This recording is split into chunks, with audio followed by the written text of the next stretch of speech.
guys, welcome back to our channel. இன்னைக்கு நம்ம சேனல்ல குதிரைவாலி அரிசியில பொங்கல் எப்படி பண்றதுன்னு பார்க்க போறோம்.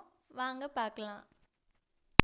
தேவையான பொருள் பார்த்துடலாம். ஜீரகம், மிளகு, முந்திரி பருப்பு, இஞ்சி, பச்சை மிளகாய், வெங்காயம், கருவேப்பிலை. தேங்காய் சட்னிக்கு கட் பண்ணி வச்சிருக்கிற தேங்காய், வெள்ளைப்பூடு, 5 பச்சை மிளகாய், தாளிப்புக்கு தேவையானது.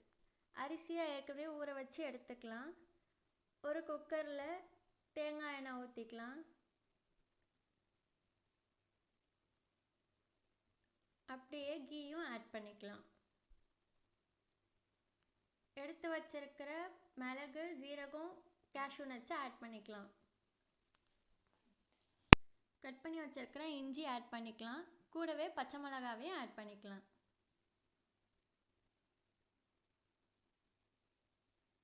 கட் பண்ணி வச்சிருக்கிற வெங்காயத்தையும் ஆட் பண்ணி நல்லா சாட்டே பண்ணிக்கலாம்.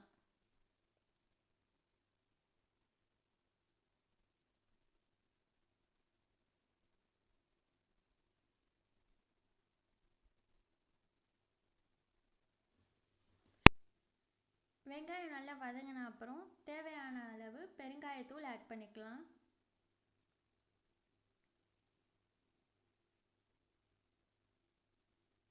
நல்லா சாட்டே பண்ண அப்புறம் எடுத்து வச்சிருக்க கருவேப்பிலையும் ஆட் பண்ணிக்கலாம்.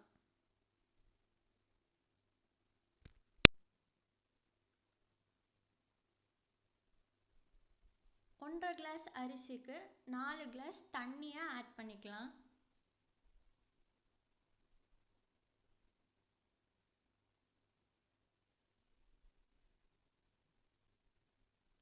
நாலு கிளாஸ் தண்ணி ஆட் பண்ணக்கப்புறம் தேவையான அளவு உப்பு ஆட் பண்ணிக்கலாம். இப்போ நல்லா கொதிச்ச அப்புறமா ஊற வச்சிருக்கிற அரிசியை ஆட் பண்ணி நல்லா மிக்ஸ் பண்ணி உப்பு எவ்வளோ இருக்கு கரெக்டாக இருக்கான்னு செக் பண்ணிக்கலாம்.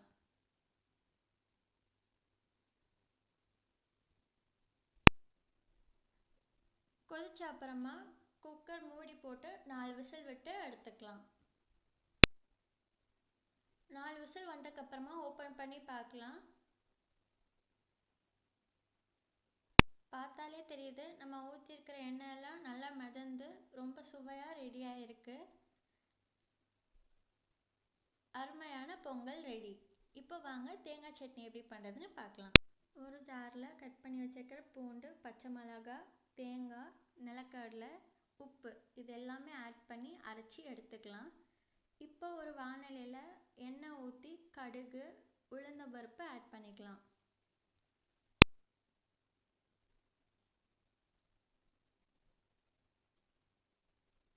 ரெண்டுமே நல்லா பொரிஞ்சு வந்தக்கப்புறம் கட் பண்ணி வச்சுக்கிற ஆனியனும் கருவேப்பிலையும் ஆட் பண்ணிக்கலாம்.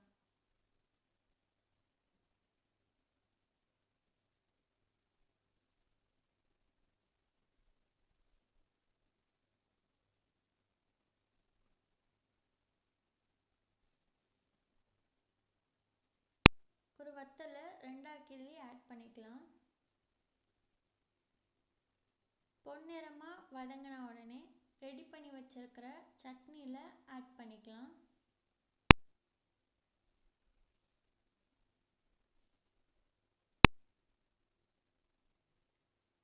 இப்போ சுவையான தேங்காய் சட்னி ரெடி.